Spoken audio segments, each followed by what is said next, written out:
కాలభైరవుడు బ్రహ్మదేవుడి 5వ తలను ఎందుకు ఖండించాడో మీకు తెలుసా? అసలు కాశీక్షేత్ర పాలకుడిగా కాలభైరవుడు ఎలా మారాడో ఈ వీడియోలో తెలుసుకుందాం. పూర్వం సృష్టి ఆరంభంలో బ్రహ్మ పరమేశ్వరుడి మధ్య నేనే సృష్టికర్తను, నేనే గొప్ప అనే వాదన మొదలైంది. ఆ గర్వంతో బ్రహ్మ తన 5వ తలతో శివుణ్ణి తూలనాడాడు. దీంతో శివుడికి ఆగ్రహం వచ్చి గట్టిగా హుంకరించాడు. ఆ హుంకారం నుండి 3 కళ్ళతో త్రిశూలం డమరుకంతో ఒక భయంకరమైన శక్తి ఆవిర్భవించింది. ఆయనే కాలభైరవుడు. శివుడి ఆజ్ఞతో కాలభైరవుడు బ్రహ్మ 5వ తలను ఖండించాడు. కానీ దీనివల్ల ఆయనకు బ్రహ్మహత్యా పాతకం చుట్టుకుంది. ఆ పాపాన్ని పోగొట్టుకోవడానికి మహావిష్ణువు సలహా మేరకు కాలభైరవుడు కాశీ నగరానికి చేరుకున్నాడు. కాశీలో అడుగు పెట్టగానే ఆ పాపం భస్మమైపోయింది.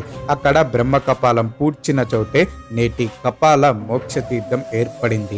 అప్పటి నుంచి కాలభైరవుడు కాశీ క్షేత్ర పాలకుడిగా